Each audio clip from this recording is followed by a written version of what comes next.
Quick editor's note here. YouTube won't accept clips longer than 15 minutes, and this video is like 24, so I had to split it into two parts. Thanks for the understanding. Hey guys, welcome to the channel here, JMR Talks. Today's episode, we're going to be talking about the Great Depression.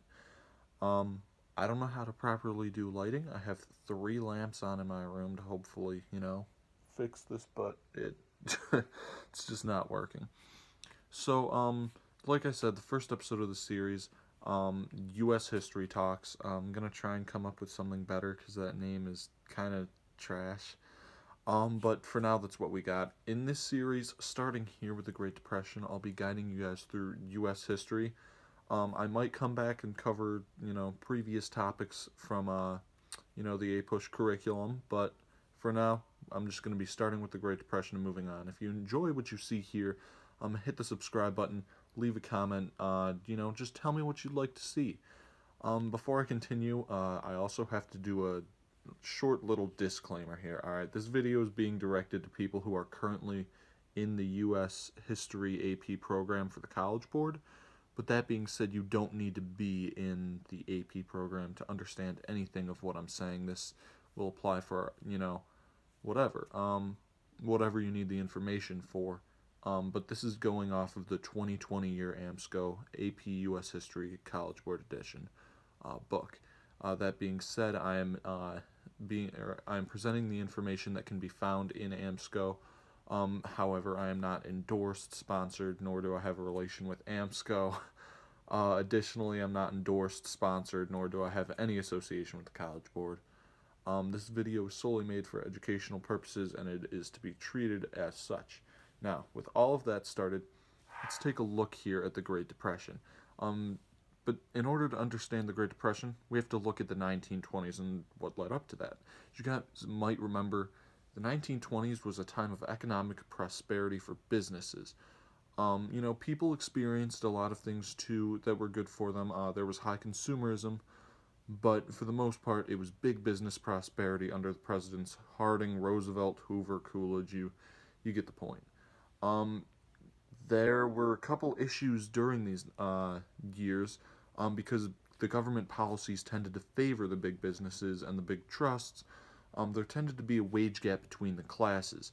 In addition to this, people became more productive due to things like the Henry Ford assembly line, but people weren't exactly seeing an increase in the wage relative to the amount of money that was being made by these trusts. So that was kind of what was causing the wage gap. I mean, obviously, that's not the only thing causing the Great Depression.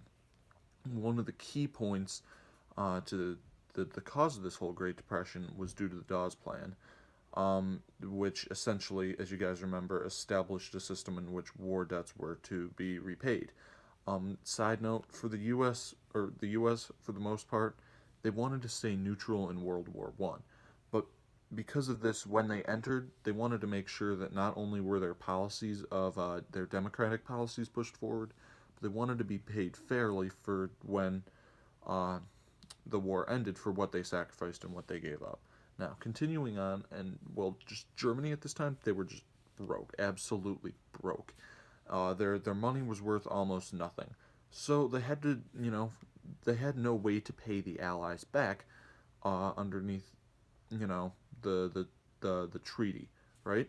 So because they had no way to pay the Allies back, the Allies weren't making money, and the U.S. wasn't making money from the Allies. So the Dawes Plan came in and essentially just said, U.S. gives money for Germany to build their economy. Germany would then be able to pay the Allies back once they had the funds. But that really didn't work, and that all kind of came to a crashing halt. See, the whole Dawes Plan only worked when U.S. banks were able to loan Germany money, right? But there became a point in which Germany wasn't being loaned any money by U.S. banks because of the whole stock market crash in 1929. You see, once people started pulling out their money of the banks, there was no more money to be lent out. So, that being said, hold on, rewind for a second. In order to understand why the stock market failed, we kind of have to look at people's tendencies on the stock market at the time. In a future video, I'm going to kind of talk about the stock market, how it works on a basic level, kind of go a little bit more in depth, but for now I'll just focus on what's important for the chapter.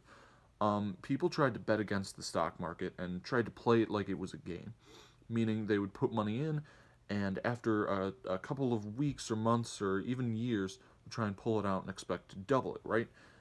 That sounds like a great idea. That's how a stock market's supposed to work. You know, you put money in expecting to take money out. That's what you would think would happen, right? Well, no. That's anything that you can double your money should be instantly recognizable as almost a scam or doomed to fail.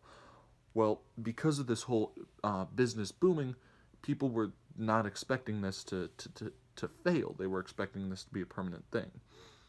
A stock market, so one of the basic things you need to understand about a stock market is that you need to have people selling stocks and buying stocks, right?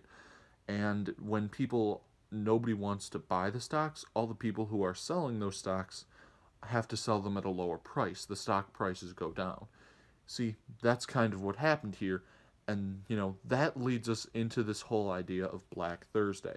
Black Thursday was the day where everybody who was selling stocks essentially went out and said, hey, we're all going to sell our stocks. They went to their brokers and said, give us our money back for the stocks based on these prices.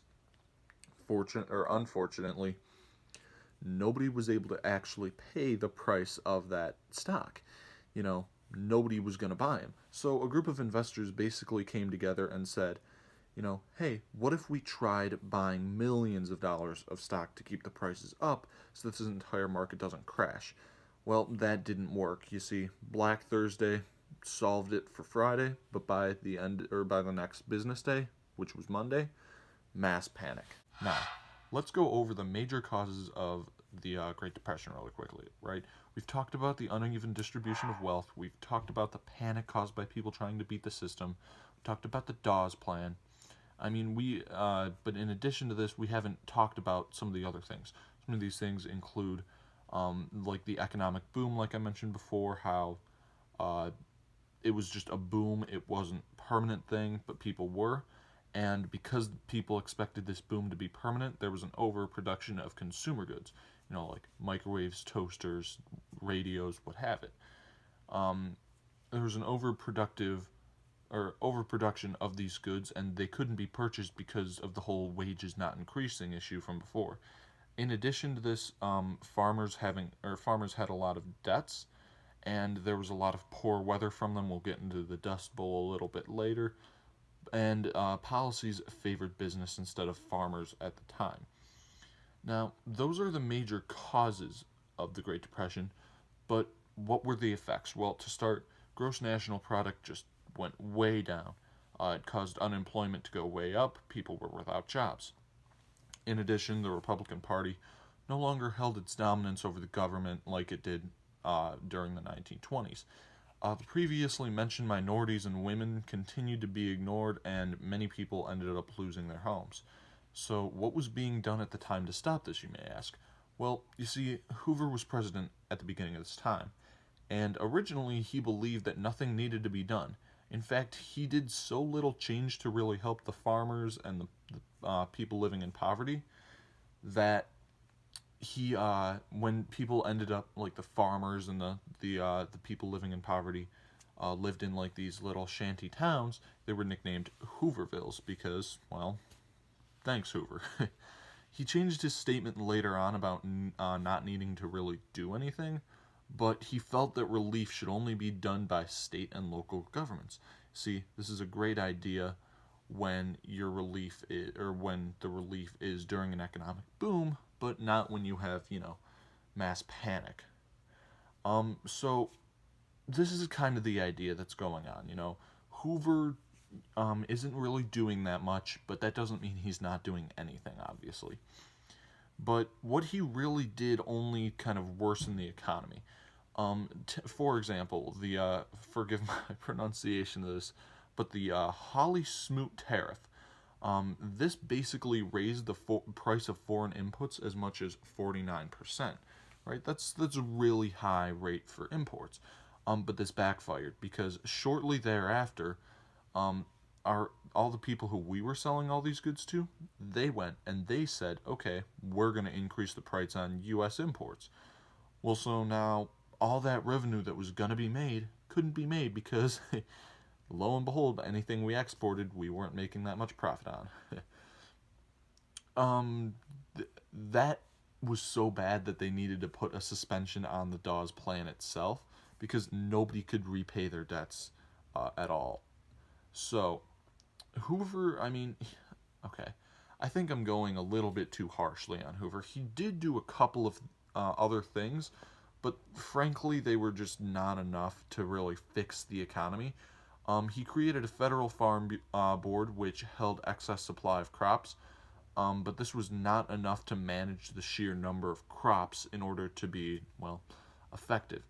In addition, Congress created the Reconstruction Finance Corporation under his supervision, and the idea of this was that it would stabilize key businesses like the big businesses like the railroad, the oil, the steel. But in reality, this was just meant to help the rich businesses become more rich so that he could be, elected over again.